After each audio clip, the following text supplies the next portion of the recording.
주님의 은혜가 오늘 귀한 예배 오신 여러분들이 함께 하시기를 예수님 이름으로 축복합니다. 예수님을 찾아온 한 사람이 있었습니다. 이 사람은 내가 무슨 선한 일을 하여야 영생을 얻으리까 이렇게 예수님께 여쭈었습니다. 이에 주님은 내가 생명에 들어가려면 계명들을 지키라 말씀을 하셨죠.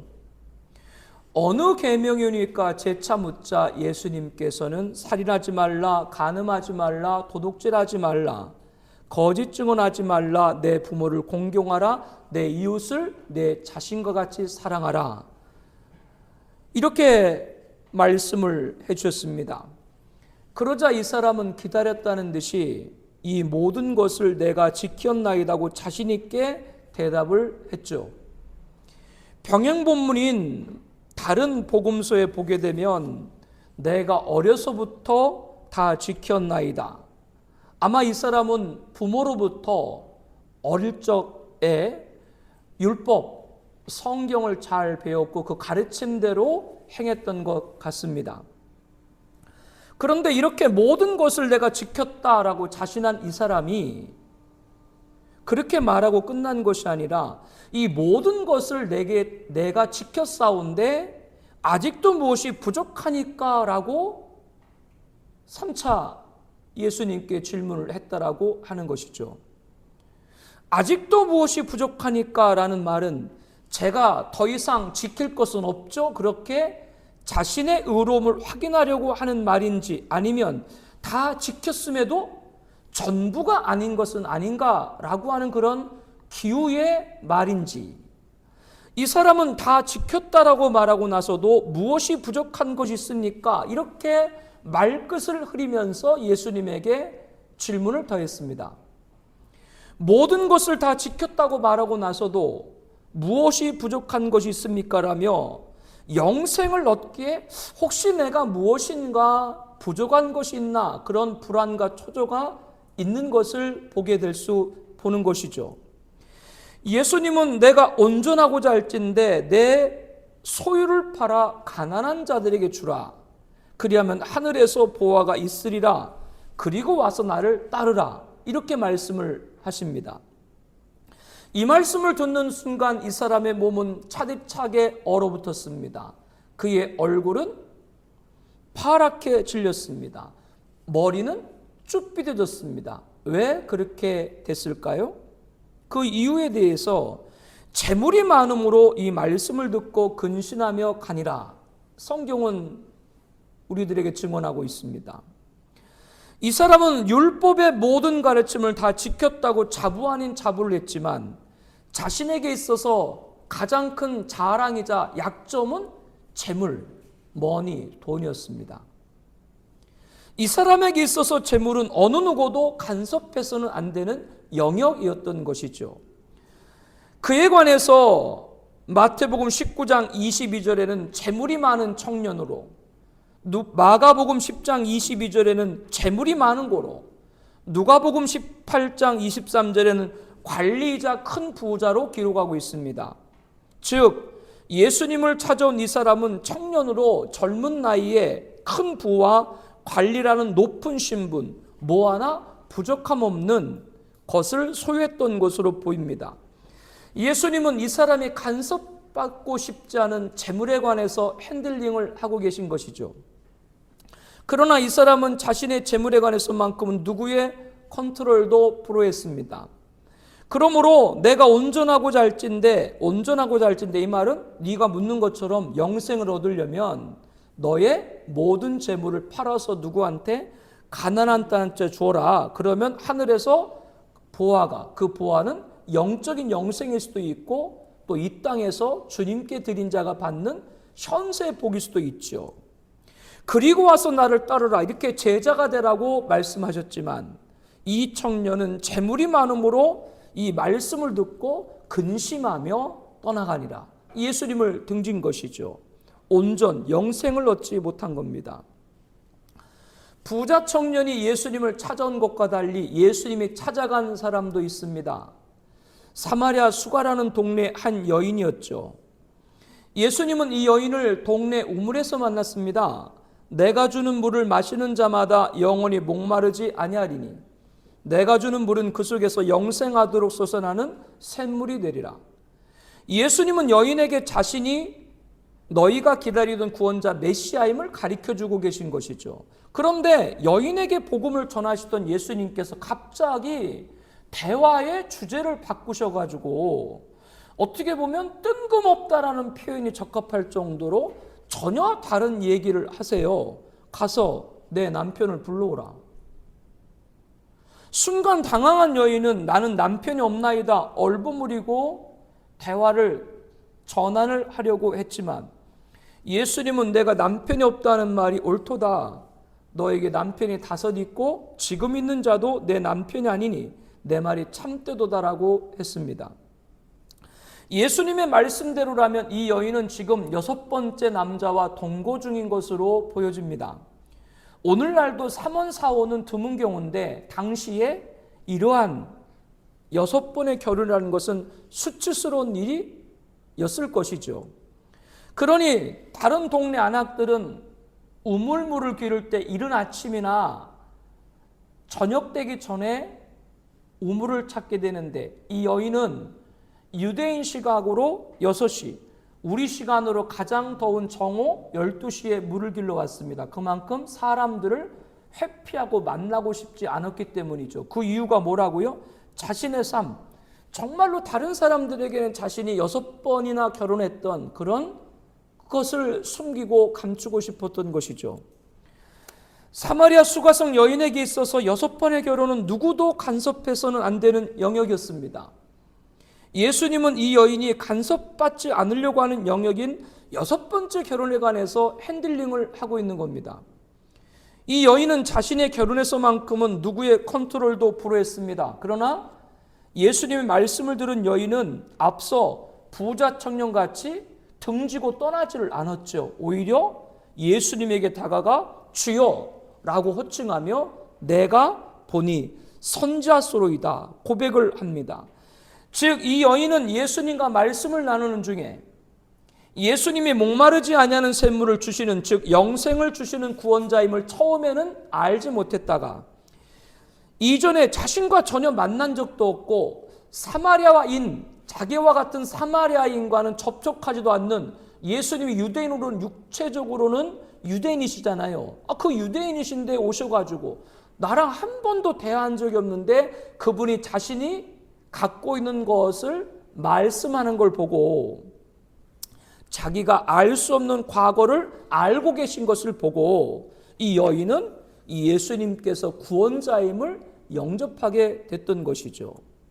그래서 주여 내가 보니 선지자소로이다 이렇게 답변을 한 겁니다.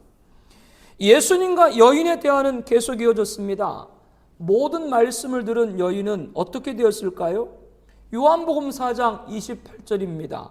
여자가 물동이를 버려두고 동네로 들어가서 사람들에게 이르되 내가 행한 모든 일을 내게 말한 사람을 와서 보라. 이는 그리스도가 아니냐 하니 그들이 동네에서 나와 예수께 오더라. 예수님의 모든 말씀을 들은 여인은 자신이 숨기고 싶은 과거까지도 터치하시는 분이지만 그분은 자신을 수치스럽게 하려고 과거를 손대신 것이 아니라 자신과 같은 그러한 어두운 과거를 갖고 있는 자도 구원해 주시는 분임을 믿게 된 것이죠. 그리고 예수님이 하라고도 안 했는데 우물물을 기르러 온 그 물동이를 버려두고 동네 들어갔습니다. 지난날은 웬만하면 어떤 일이든 동네 사람들하고 부딪히지 않으려고 했던 여인인데 갑자기 변화돼서 그 동네 사람들에게 소리를 지르죠. 와서 보라, 이는 그리스도가 아니냐. 이 외침을 들은 스가성 마을 사람들이 예수님께 나오는 놀라운 역사가 나타났습니다. 이 여인은 주님을 만나서 구원받고 치유함받고 주님을 따르는 제자가 된 것이죠. 이상에서 예수님을 만난 2명에 관해서 말씀을 드렸습니다. 한 사람은 젊은 나이에 출세를 해서 관리의 부자였습니다. 반면 한 사람은 남편을 6번이나 바꿔야 되는, 그렇게 마지못해 사는 그런 여인이었던 것이죠. 이들을 만난 주님은 그들을 차별하지 않고 자신이 구원자임을, 그리고 구원받을 길을 정확하게 가르쳐 줬습니다. 그리고 또 하나, 이들이 누구도 간섭받고 싶지 않은 영역을 터치했다라고 하는 거죠. 그것은 이들을 공경에 빠뜨려 함이 아닙니다. 그 부분까지도 예수님이 핸들링하면서 그 부분까지도 예수님이 컨트롤할 수 있는 구원자임을 그들에게 알게 하신 것입니다. 이렇게 진정한 구원과 치유를 함께 받아서 누구를 따르는? 주님을 따르는 제자가 되기를 원하셨던 것이죠. 그러나 부자 청년은 근심하며 떠나갔습니다. 왜 떠나갔다고요? 자기의 가장 자랑이자 약점인 재물을 건드렸기 때문이죠. 그러나 수가성 여인은 예수님을 증거하는 제자가 됐습니다. 이 두 사람을 통해 주님께서는 우리에게 구원을 주실 뿐만 아니라 우리가 감추고 있는 누구도 건드릴 수 없는 영역까지도 터치하시는 분입니다. 그 이유가 뭐라고요? 그것까지 주님께 맡기고 치유받기를 주님은 원하시는 줄로 믿습니다. 진정한 자유를 누리고 주님의 제자가 되기를 바라시는 것이죠. 건드리지 말아야 될 것을 건드리신 예수님, 내가 건들지 말아야 될 것도 예수님께서는 개입하실 때가 있습니다. 중국 전국시대 말기 천하 통일을 꿈꾸던 진나라 아세요? 중국이 영어로 뭐예요? 몰라서 가만히 있는 건 아니죠. 하도 질문 같지 않으니까 대답을 안 하시죠. 중국이 영어로 뭐예요? 차이나, 진시 왕제. 하도 그 진나라가 강대했기 때문에 중국 이 차이나가 거기서 나올 정도로 이 진나라가 주변 나라들을 다 정복을 하려고 계획을 했는데, 그 중에 가장 약한 나라 한 나라부터 공격을 대상을 삼았습니다. 그런데 이 한 나라 왕인 아는 대비책을 마련하지 못하고 허영에 가득한 사람들만 등용을 하는 것이죠. 이때 자신의 나라를 지키고 싶었던 사상가 한비자는 왕에게 여러 차례 부국 강병을 모략을 건의를 했습니다. 우리나라 율곡이 뛰어난 성리학자의 정치인 율곡이가 당시 임진왜란을 막기 위해서 어떻게 해야 된다고 그랬어요? 도대체 학교 다닐 때 뭐 국사를 안 배웠나? 아니 요즘은 없나? 국사 시간에? 10만 양병설, 당시에 10만 대군을 양병을 해야 우리가 이길 수 있다. 그와 같은 거예요. 이렇게 한비자가 나라를 지키기 위해서 왕에게 수차례나 부국강병을 건의했지만 끝내 받아들이지 않았죠. 한비자의 주장을 묵살하던 이 한나라 왕은 진나라의 거센 공격을 받게 됩니다. 그때 뒤늦었지만 이 한비자를 진나라 진시황에게 사신으로 보내게 되죠. 근데 마침 이 한비자가 썼던 저작을 읽고 크게 감명받았던 진시황은 이 한비자를 진나라에 억류시키고 한나라를 침공해서 정복을 해버렸습니다. 한비자는 자신의 고언을 받아들이지 아니한 한나라 왕이 진나라에게 패망하는 걸 보면서 그 서름과 안타까움을 달랠새 어려울 난 세난편을 저술했는데, 그 책 마지막 구절에 한비자가 이렇게 말을 합니다. 용이라는 동물은 유순하여 길들이면 올라탈 수 있다. 용 타보셨어요? 용, 드래곤 못 타봤어요? 청년열차 타봤잖아. 청년열차. 용용 죽겠지. 그것도 안 타보고? 용이란 동물은 유순하고 길들이면 올라탈 수 있다. 그런데 그 용목 아래 한자 길이에 거꾸로 난 비닐이 있는데, 용을 아무리 잘 길들인 사람이라도 그 비닐을 건드리면 반드시 죽는다. 그와 같이 군주, 왕, 최고 권력자에게 거스를 비닐린 영린이 있는데, 설득하려는 자는 군주의 영린을 건드리지 않을 수 있어야 설득을 기대할 수 있다. 그 영린이 거기서 나온 말이에요. 방금 전에 말한 대로 여기서 말하는 영린은 지금도 자주 사용되고 있습니다. 대통령 등 권력을 가진 그런 자의 분노를 건드리지 말라라고 하는 것이죠. 절대 권력자가 노여워하는 약점 또는 노여움 자체를 가리키는 말로 영리란 말이 쓰이고 있습니다. 그러나 영리는 대통령같이 힘이 많은 사람만 있는 것이 아니고 사람들 모두에게 각각 영린이 있어요. 이거는 절대 건드리지 마라고 하는 부분이죠. 그것을 누가 들추면 노여움을 갖게 되고 화를 발하게 되고 거친 언사를 쏟아내게 됩니다. 그렇지만 제가 지금 성경 속에 두 사람에 대해서 말씀을 드린 것 같이 예수님은 우리의 모두 건드리세요? 영린도 건드리신다는 것을 알아야 됩니다. 왜? 그분은 구원자시기 때문에, 우리를 만드신 창조자시기 때문에, 그렇기 때문에 그것까지도 치유받아야 우리가 온전한 그리스도인이 될 수 있는 걸 아시기 때문에 예수님은 우리의 모두 건드리신다고요? 영린도 건드리시죠. 그것은 우리의 치부를 드러내시기 위해서가 아니라 구원과 함께 그 약점까지도 치유해 주시기 위함입니다.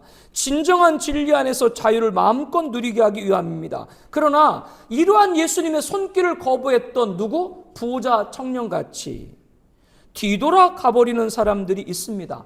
우리는 그런 자가 되지 않기를 바랍니다. 사마리아 수가성 여인같이 그 약점까지도 주님께 맡기고 처방받고 주님을 증거하는 예수님의 제자가 되어야 하는 것이죠. 그렇다면 오늘 여러분들에게 있어서 영리는 무엇입니까? 신앙을 오래 한지 시간은 경륜은 많이 됐지만 아직도 예수님께 맡기지 못한 영린이 혹시 여러분에게 있나요? 그로 인해 하나님이 말씀하시는데 그 가르침에 따르지 못하고 있는 것이 혹시 있나요? 그렇다면 오늘 완전히 취함받고 자염을 얻기를 축복합니다. 예수님께 우리 함께 좀 따라서 해주시겠어요? 예수님께 못 맡길 나의 약점은 없다. 그렇습니다. 예수님은 나의 약점을 들추어 얼굴을 들지 못하게 하는 분이 아니라 그 약점을 깨끗해서 완전한 믿음의 사람이 되기를 바라시기 때문에 그렇습니다. 오늘 우리가 봉독한 본문 누가복음 9장 62절 그 앞에는 세 사람의 부류가 등장을 하는데요. 예수님께 맡기고 깨끗함을 얻고 제자가 되기 위해서는 어떤 영린을 치유받아야 되는지를 잘 우리에게 직간접적으로 가르쳐주고 있습니다. 누가복음 9장 57절입니다. 길 가실 때 어떤 사람이 여짜오되 어디로 가시든지 나는 따르리다. 예수께서 이르시되 여우도 굴이 있고 공중에 새도 집이 있으되 인자는 머리 둘 곳이 없도다 하시고 예수님이 가시는 길에 한 사람이 쫓아온 것이죠. 그리고 뭐라고 주님께 아뢰는 거예요? 어디로 가시든지 나는 따르리다. 예수님의 제자가 되겠다라고 하는 말이죠. 이에 예수님의 답변은 뭡니까? 여우도 굴이 있고 공중에 새도 집이 있지만 인자는 머리 둘 곳이 없다. 이 말을 들은 사람은 어떤 행동을 취했는가? 성경은 그들에 대해서 언급하고 있지 않지만 본문의 문맥을 볼 때 그는 예수님의 제자이기를 포기하고 이전의 생활로 되돌아갔다라고 유추할 수 있습니다. 이와 유사한 말씀을 성경에서 찾을 수 있는데요. 예수님 12제자 가운데 야고보와 요한이 예수님에게 선생님이여 무엇이든지 우리가 구하는 바를 우리에게 하여 주시기를 원합나이다. 이렇게 소망을 간청을 했습니다. 예수님이 너희에게 무엇하여 주기를 원하냐라고 답을 하자 야고보와 요한은 우리를 하나는 주의 우편에 하나는 좌편에 앉게 하여 주옵소서라고 요청을 드리죠.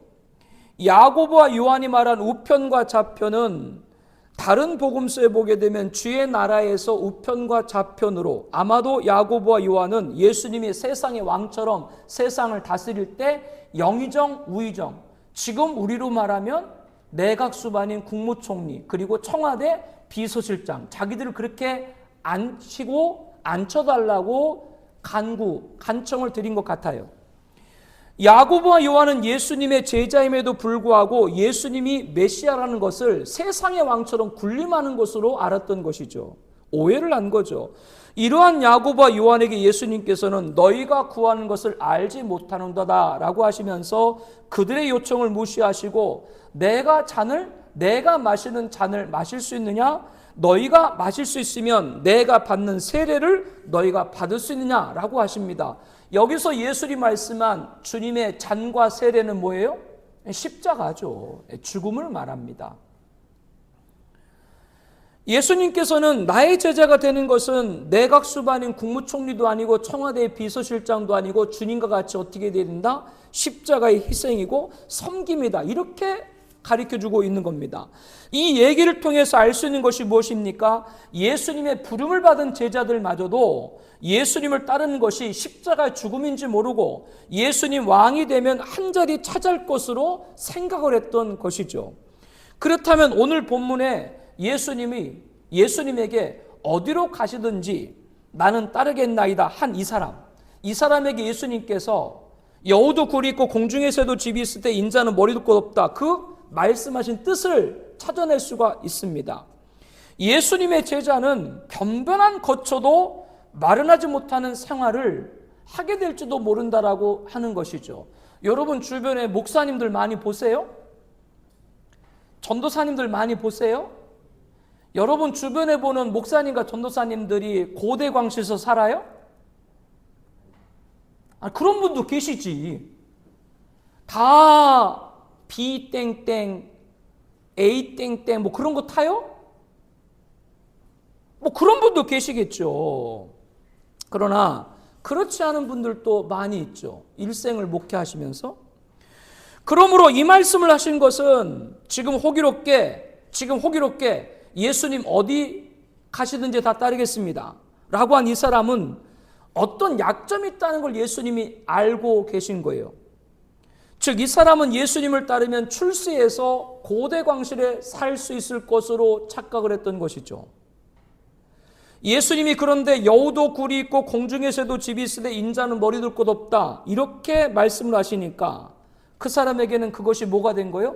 영린이 된 거죠. 나는 주님 따르면 출세할 줄 알았는데 이게 아니구나. 그렇게 생각이 된 겁니다. 그러한 출세를 지향하는 생각을 버리지 않으면 나의 제자가 될 수 없다. 예수님은 그 답변을 합니다. 이 사람이 지금 처지는 알 수 없지만 분명한 것은 이 사람은 예수님 따르면 뭐를 얻을 수 있다? 출세를 얻을 수 있다. 그렇게 생각을 한 걸 볼 때 자신이 처한 지금의 어려운 현실을 벗어나고 싶었던 거죠. 예수님 따르면 어려운 현실을 벗어날 수 있다. 이렇게 생각한 거예요.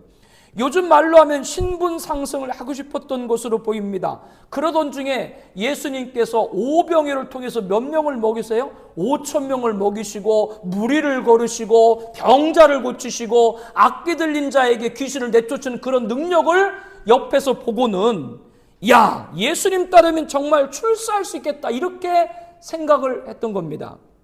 왜 그렇습니까? 아마도 이 사람은 세상에서 자신이 미천한 신분으로 인해서 서러움을 겪었던 것 같아요. 그래서 이 사람에게는 오직 출세가 전부였습니다. 그것이 그에게 영린이 된 것이죠. 그런데 주님은 그 영린을 터치하면서 너는 너의 낮은 신분보다 더 낮아져 가지고 사람들을 섬겨야 된다.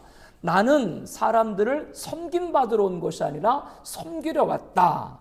나와 같이 돼야 된다. 이렇게 말씀을 한 거죠. 이러한 예수님 말씀에 이 사람은 떠날 수밖에 없었던 겁니다. 우리가 교회에서 맡은 직분은 직위가 아닙니다. 세상의 직위는 등급과 같죠. 그래서 등급의 직위에 따라 출세가 이루어집니다. 그러나 교회는 직분입니다. 오히려 직분이 높을수록 더 낮은 자리에 있을 줄 압니다. 여러분에게 혹시 출세의 영린이 있나요? 주님께 맡기시길 바랍니다. 그러면 주님이 높일 때 높여주실 줄로 믿습니다. 오늘 본문의 두 번째 사람입니다. 누가복음 9장 59절이죠. 또 다른 사람에게 나를 따르라 하시니 그가 이르되 나로 먼저 가서 내 아버지를 장사하게 허락하옵소서. 이르시되 죽은 자들로 자기 죽은 자들을 장사하게 하고 너는 가서 하나님 나라를 전파하라. 이 사람에게 예수님은 나를 따르라고 하셨지만 그는 어떤 반응을 보였어요? 나로 먼저 가서 내 아버지를 장사 허락하옵소서. 자기 아버지가 운명했으니 가서 장례를 치르게 해달라고 하는 말이죠. 이것은 아들로서 당연한 것으로 보입니다. 그런데 예수님께서는 뭐라고 말씀을 하세요? 죽은 자들로 자기 죽은 자들 장사하게 하고 너는 가서 하나님 나라를 전파하라. 이 말씀은 마치 예수님의 제자가 되려면 부모나 형제 관계를 다 끊으라, 그런 말처럼 드립니다. 우리 구원자신 예수님께서 그런 의미로 말씀하실 리가 없죠. 이거는 먼저 당시 시대적 배경을 알아봐야 돼요. 이 사람이 고향 근처에 살고 있지 않고 먼 곳에 떨어져 살아 있을 경우에, 당시에 SNS나 유선이 없던 시절에는 아버지 부고를 들어도 수일을 지나고 듣게 되죠. 그러면 그거를 듣고 다시 고향집에 들어가면 장례가 이미 어떻게 됐어요? 다 끝났겠죠. 그 기간 동안에 주님을 따르라는 말씀을 어떻게 잃어버릴 수 있는 것이죠. 이게 당시 시대적 배경에 찾아볼 수 있는 의미고, 또 하나는 영적인 의미인데요. 이 말씀에서 포인트는 죽은 자들로 자기 죽은 자와 또 하나는 하나님 나라입니다. 여기서 죽은 자들로 자기 죽은 자라는 것은 아버지가 죽어도 장례에 참석하지 말아라, 그런 말씀이 아닙니다. 예수님이 여러분 잘 아는 것처럼 십자가의 죽음의 자리에서도 자신의 육신의 어머니가 슬퍼하는 걸 보고 그 어머니를 누구에게 봉양하도록 맡겨요? 요한에게 맡기는, 그렇게 효도가 많으신 분이었다는 걸 우리가 압니다. 여기서 말하는 것은 다른 것이 아니라 죽은 일은 어둠을 비유하고 있습니다. 우리는 이제 예수님의 자녀로서 예수님의 빛을, 참빛인 예수님 빛을 전하는 우리가 되야 될 줄로 믿습니다. 그러므로 죽은 자 일이라고 하는 어둠의 일, 여기에 매여서는 안 된다라고 하는 것이죠. 이렇게 여러분에게 비유해서 설명을 드릴 수가 있습니다. 아들이 아버지가 돌아가셨는데 장례하는 건 당연히 도리죠. 이거를 인사라고 말할 수 있어요.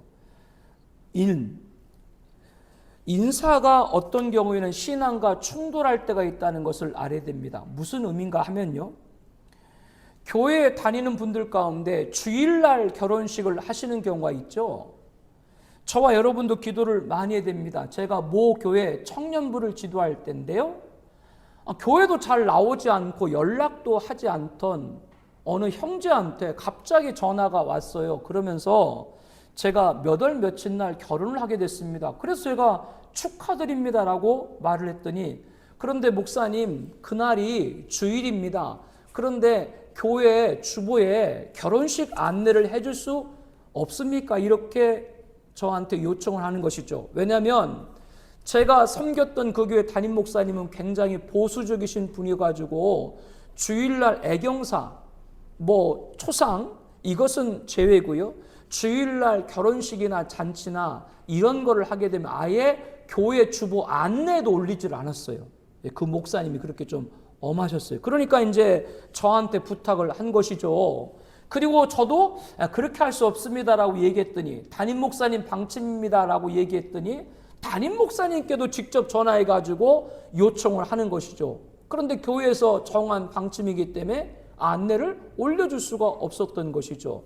그 형제의 어머니는 아주 신실한 권사님이셨어요. 그런데 아들이 장가가는 것 때문에 자불안석이, 교회에 축하할 사람이 아무도 없으니까 그것 때문에 자불안석이. 그 청년의 결혼식이 어땠고 그 청년 어머님 권사님이 어땠고 그때 교우들이 어땠는지 그건 제가 말하지 않고 여러분들 각각이 다 생각하시고 우리 자녀들 위해서 기도 많이 하시길 바랍니다. 사람의 관계 도리가 어떨 땐 신앙과 충돌할 때 있다. 이 예를 들면서 말씀을 드리는 것인데요. 또 한 분에 관해서 말씀을 드리고자 합니다. 이분은 지금은 목사님이십니다. 그런데 38년 전 전도사 때 교회를 개척했어요. 당시에 1980년대 후반에는 지금의 교회와 여러 모습이 달랐을 때죠. 평신도들의 충성헌신, 목회자들의 목양일념, 참 대단했던 때입니다. 그래서 이 목사님은 목사가 되기도 전인 신학생 때 공부했던 전도사 때 교회를 개척을 한 거예요. 상가를 임대해서 예배를 드리면서 얼마 안 되는 성도가 모였지만 성도들에게 은혜를 받게 하기 위해서 개척해서 참 무리를 해가지고 외부 강사님 모시고 부흥회를 열었던 것이죠. 그런데 집회 중에 친형이 갑자기 돌아가셨다고 하는 부고를 듣게 되었습니다. 동생이니까 당연히 가봐야 되는데 당시 더군다나 선친은 이미 돌아가셨고 그 형, 죽은 형은 결혼하지 않아서 자녀가 없고 그렇기 때문에 이 전도사님이 상주가 되어서 당연히 장례를 모든 과정들을 치러야 하는 입장이었던 것이죠. 그런데 전도사님은 형의 장례식에 가지 않기로 했습니다. 그 사유인즉 자신이 장례식에 가게 되면 교회에서 진행 중인 개척 후 첫 번째 부흥회에 영향을 미칠 수 있다라고 생각했기 때문이죠. 지금 같으면 한밤에 차를 타고 갔다 올 수도 있는데 차는 고사하고 전화기도 없었던 시대예요. 그러니 시골 장례식에 갈 수가 없었던 것입니다. 아니, 안 가기로 눈물을 머금고 결단을 하시고 교회 부흥 집회를 마치고 시골집에 내려가 보니 홀 어머니는 거의 혼절해서 누워 계시고 남동생과 누이 그리고 여동생들이 일가가 따가운 눈초리로 자신을 쳐다보는 걸 느끼게 됩니다. 이것이 잘했다 잘못했다 우리가 판단할 일이 아닙니다. 또 38년 전 신앙과 오늘의 신앙을 동일한 환경에서 볼 수 없습니다. 또 목회자와 평신도를 같은 연장선에서 볼 수도 없겠죠. 그러나 이 이야기는 죽은 자들로 자기 죽은 자를 장사하게 하라는 말씀과 너무나 부합하지 않습니까? 왜 형이 죽었는데도 장례식에 못 갔습니까? 자신이 그 자를 비우면 교회 집회에 영향을 미치고 그것이 하나님 나라를 전파하는데 감당해야 될 목회자 소명이 아니기 때문에 그런 결정을 내렸던 것이죠. 여기에 대한 수용과 결단은 성도 여러분이 각각 하나님 앞에 받는 대로 하시기를 바랍니다. 그러므로 나를 따르라 라는 예수님 명령할 때 나로 먼저 가서 내 아버지를 장사하게 허락하옵소서 라고 말한 것, 이것은 예예요. 무슨 예냐? 주님이 우리에게 나를 따르라 라고 말씀할 때 이 본문에 등장한 아버지가 장사당한 사람같이 우리들에게 가족들에게 여러 가지가 매여가지고 사람의 할 도리가 매여가지고 주님을 따르는데 교회에 다니는데 신앙생활하는데 발목 잡힐 일들이 많이 있다라고 하는 것이죠. 사람의 도리가 신앙을 발목 잡는다. 근데 그 영린을 예수님은 건드렸다라고 하는 겁니다. 주님이 사람들 앞에서 사랑하는 여러분들이 이 분명히 주님 앞에 주님을 따르는 자가 될 때 지금은 주변 사람들이 여러분에게 섭섭하게 보일지 몰라도 섭섭하다고 말할지 몰라도 주님께서 나중엔 그 주변 모든 사람들 앞에 높여줄 줄로 믿습니다. 주님이 영린을 건드릴 때는 그거를 주님이 책임질 걸 아시기 때문에 건드리시는 거예요. 이제 세 번째 사람에 관해서 말이죠. 누가복음 9장 61절입니다. 또 다른 사람이 이르되 주여 내가 주를 따르겠나이다마는 나로 먼저 내 가족을 작별하게 허락하소서. 예수께서 이르시되 손에 쟁기를 잡고 뒤를 돌아보는 자는 하나님 나라에 합당하지 아니하리라. 세 번째 사람은 내가 주를 따르겠나이다마는 나로 먼저 가서 누구에게? 가족들에게 작별하게 하옵소서. 이제 주님을 따르면 가족들 볼 수 없는데 가족들한테 작별하고 올게요. 이런 말이죠. 성도 여러분도 이 말씀을 보면서 이 사람의 영린이 무엇인지 알 수 있었을 것입니다. 이 세 번째 사람의 영린은 혈육입니다. 가족. 세상에서 자신의 피부치보다 소중한 것이 어디 있어요? 특히 대한민국 엄마들, 자식들 사랑이 얼마나 대단해요. 우리는 경험적으로도 내가 주를 따르겠나이다마는 나로 먼저 내 가족을 작별하게 하옵소서라고 한 이 사람이 어떻게 달라질 수 있는가를 짐작할 수 있습니다. 무슨 말씀인가요? 예수님의 제자가 되겠다고 다짐을 해도 그 길을 가기 전에 가족들과 마지막 인사를 나누기 위해서 뒤돌아서는 순간 심경의 변화가 일어나기 시작될 수 있습니다. 뒤돌아서 가족을 만나는 순간 그동안 정들었던 시간들이 주마등처럼 뇌리를 스쳐 지나갑니다. 그리고 어렵게 농사를 지으면서 자신을 뒷바라지했던 이제 연로해서 보살펴 드려야 될 부모님이 생각이 나는 것이죠. 무엇보다 아직 한참 돌봐야 될 자식들이 눈에 어른거립니다. 그러면 그 가족을 보고 주님을 따를 수 있겠어요? 내가 주를 따르겠나이다마는 나로 먼저 내 가족을 작별하게 허락하옵소서라고 한 이 사람에게 혈육이 영린인 것이죠. 이를 아신 예수님께서는 뭐라고 비유해서 말씀했어요? 손에 뭐를? 쟁기를 잡고 뒤돌아보는 자는 하나님 나라에 합당하지 아니하다. 가족들에게 인사하려고 뒤돌아서는 순간 예수님을 따르겠다는 다짐은 흔들릴 수밖에 없습니다. 여러분 인생 살아가면서 기다려? 돌아올게? 뒤돌아서고 안 돌아섰던 경험 있어요? 없어요? 없어요? 여러분 만난 사람은 다 여러분이 좋아서 약속하고 다 와? 그것도 대단한 착각이야. 우리 그때 얼마나 가슴 아팠는가 하는 걸 우리는 많이 경험을 해봤습니다. 주님은 하나님이시기 때문에 인간과 같은 그런 감정에 휘둘리실 분은 아니지만 주님께서 나를 택하고 불러서 나를 따르라고 주님께서 친히 말씀했는데 예, 잠시만요, 집에 갔다 올게요 라고 영영 돌아오지 않았을 때 그 주님, 나를 위해 십자가에 죽으신, 나를 위해 모든 것 흘리신 그 주님의 마음은 어떠실까? 어부였던 베드로와 그의 형제 안드레 그리고 그들의 동업자였던 세베대의 두 아들은 예수님의 부름을 받고 그물을 버려두고 배를 버려두고 아버지를 버려두고 예수님을 따랐죠. 그들은 혈육이 소중하지 않아서 다 버리고 가족을 떠났을까요? 그렇지 않죠. 그들은 가족을 떠났지만 믿는 것이 있었습니다. 무엇을 믿는 것이 있었을까요? 내가 가족을 사랑하지만 주님은 나보다 내 가족을 더 사랑한다. 그 믿음이 있었던 것이죠. 내가 가족을 떠나지만 주님이 내 가족을 책임질 것이다. 이것이 주님 따르는 제자들에게 있었다라고 하는 것이죠. 우리의 고백되기를 축복합니다. 여호와께서 집을 세우지 아니하시면 세우는 자의 수고가 헛되다. 우리가 아무리 가정을 세우려고 노력해도 누가? 여호와 하나님이 그 가정을 세우지 않으면 우리의 수고가 헛된 거예요.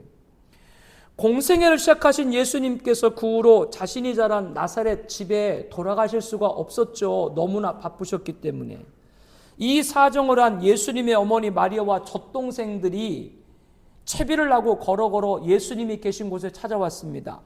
이 일행을 알아본 무리가 예수님에게 보소서 당신의 어머니와 동생들과 누이들이 밖에서 찾나이다 라고 하자 예수님이 뜻밖의 말씀을 하시죠. 마가복음 3장 33절입니다. 누가 내 어머니며 동생들이 하시고 둘러앉은 자들을 보시며 이르시되 거기 33절만요. 아니 누가 내 어머니며 동생들이냐 그렇게 말씀을 하시는데 지금 그 말씀하는 소리를 밖에 있는 어머니 마리아와 동생들이 들었겠어요? 안 들었겠어요? 당연히 들었고 얼마나 무안했겠어요? 오랜만에 찾아왔는데 매몰차게 주님이 그렇게 말씀을 하시니까요. 그러면 예수님은 부모도 몰라보는 분인가요? 아닙니다. 앞서도 말했던 것처럼 예수님은 십자가에 죽으심에도 어머니 마리아를 생각하고 제자 요한에게 예수님 공양을 맡겼을 정도로 효성이 많으신 분입니다. 예수님은 이어서 마가복음 3장 34절에 말씀하죠. 둘러앉은 자들을 보시며 이르시되 내 어머니와 내 동생들을 보라. 누구든지 하나님 뜻대로 행하는 자가 내 형제요 자매요 어머니라. 즉 예수님은 우리가 믿기 이전과 달라야 될 것이 있는데요. 예수님 믿고 난 이후에 변화되어야 될 것이 하나가 혈육입니다. 무슨 말이냐? 우리가 예수 믿기 이전에는 나와 피를 나눈 부모와 자식만이 가족이었지만 예수 믿고 난 이후에는 예수 믿는 모든 형제가 모든 성도가 나의 형제고 자매인 줄로 믿습니다. 그러나 이러한 예수님의 가르침에도 가족만을 혈육으로 아는 성도들은 틈이 벌어질 수밖에 없습니다. 교회에서 예배를 드리고 애찬을 하는데 끝나자마자 가장 좋은 자리에 상을 펴놓고 식사를 다 차려놓고 그리고 자기 자녀와 손주들을 불러서 거기서 밥을 먹는 것이죠. 그러면 그 권사님은 가족에는 남다르지 모르겠지만 아직도 뭐요? 다른 성도님 가족으로 생각해야 되는 부분이 미흡한 거죠. 그때 그러지 말고 좀 새가족 먼저 다가가서 우리 다 주 안에서 한 형제고 자매고 우리 가족입니다. 새가족 위해서 먼저 밥 차려놓고 같이 먹으면 안 좋나요? 죽어도 안 하겠다. 나는 그렇게 못하겠다. 지금 표정이 다 내 자식만 책이다. 사랑하는 성도 여러분, 혈육으로 인해서 아직도 하나님 나라에 가까이 나가지 못하는 것이 있나요? 나는 자식을 위해서 죽을 수 있지만 예수님을 위해서 죽을 수 없다. 뭐 이런 마음을 아직도 갖고 있는 경우가 있나요? 여러분 그것을 아셔야 됩니다. 여러분이 자식을 위해 죽어도 자식의 죄는 씻을 수가 없습니다. 여러분이 자식을 위해서 죽으면 자식의 육적인 문제는 해결받을 수 있으나 우리들의 자녀를 정말 사랑한다면 그 자녀가 구원받기를 원한다면 그것은 예수님을 믿는 길밖에 없는 줄로 믿습니다. 이 말은 바꿔 말하면 여러분들이 예수님을 위해 죽으면 죽으리라 신앙을 가지게 되면 주님께서 여러분 가족을 이끌어 줄 줄로 믿습니다. 이 믿음을 가져야 돼요. 혈육의 영린을 건드릴 때 주님 앞에까지 맡기는 우리가 되길 축복합니다. 사랑하는 성도 여러분들, 오늘 말씀에서 세 사람 우리 함께 찾아봤죠. 첫 번째 사람은 출세 영린에 매여 있는 사람입니다. 그 사람은 너무 어려웠겠죠. 힘들었겠죠. 그래서 돈 많이 벌고 높은 신분 갖는 게 그에게 있어서는 가장 중요했던 것으로 보여요. 여러분, 그러나 오늘 우리들이 기억해야 될 것은 교회에서는 절대로 직위가 아니고 직분입니다. 높을수록 주님이 말씀한 것처럼 인자가 온 것은 섬김을 받으려 함이 아니라 섬기려 왔노라. 십자가의 대속물로 왔노라 라는 말씀을 가슴에 새기고 더 낮아지는 여러분 되길 바랍니다. 그러면 주님이 높이실 줄로 확신합니다. 두 번째 영리는 인사입니다. 사람의 도리. 사람으로서 그거 해야 되지 않아요? 이러고 신앙을 등지는 경우들이 의외로 많습니다. 여러분들 이 부분에서도 사람의 도리조차도 주님께 맡기면 그 주님께서 지금은 여러분들이 주님을 따름으로 인해서 신앙 때문에 주변 사람들에게 섭섭한 말을 들을지 몰라도 그것까지도 사람의 도리까지도 주님께 맡기면 섭섭해했던 주변 사람들이 여러분을 인정하게끔 주님이 만들 줄로 믿습니다. 그거를 믿어야 돼요. 세 번째 나눠본 말씀은 혈육의 영린입니다. 이거 어려워요. 가족의 영린 이거 이기는 거 어려워요. 쉽지 않아요. 그러나 뭘 여러분들 꼭 믿으라? 내가 가족을 사랑하지만 내가 가족을 사랑하는 것보다 더 사랑하는 분은 주님이신 줄로 믿습니다. 그러니까 주님이 십자가에 죽으셨죠. 그 주님을 믿는 여러분 되어서 혈육의 영린까지도 주님께 맡기고 해결받기를 축복합니다. 예수님께서는 우리가 구원받고 영린까지 건드린 이유가 뭐라 그랬어요?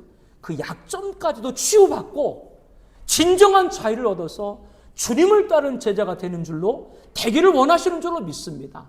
이런 은혜가 오늘 사랑하는 성도 여러분들 함께 하시기를 예수님의 이름으로 축복합니다. 우리 함께 기도합니다. 우리 기도 제목 먼저 나눌까요? 첫 번째입니다. 예수님은 부자 청년과 수가성 여인에게 구원의 길을 가르쳤습니다. 그러나 한 사람은 등지고 한 사람은 구원과 치유를 받았습니다. 우리가 사랑하는 모든 이들이 주님을 만났을 때 택자로 구원과 함께 치유도 받게 하여 주시옵소서. 두 번째 기도입니다. 예수님께서는 내가 건들지 말았으면 하는 영린을 개입하실 때는 수치를 주시려 함이 아니요 치유받고 진정한 자유를 누리고 제자가 되게 하기 위함입니다. 주님께 못 맡길 나의 약점은 없습니다. 나를 깨끗하게 하시고 완전한 믿음의 사람이 되게 하시며 주님의 능력을 받는 제자가 되게 하여 주시옵소서. 세 번째, 출세 영린을 주님이 털차실 때 겸허하게 하여 주시옵소서. 주님과 같이 높을수록 낮은 자를 섬기게 하옵소서. 그러면 주님이 높일 줄로 믿습니다. 네 번째, 인사. 사람의 도리 영린을 주님이 터치하실 때 그것까지도 주님께 맡길 수 있게 하옵소서. 주님이 해결해 주시고 주님을 우선할 때 모든 사람에게 인정받게 할 줄로 믿습니다. 다섯 번째, 혈육.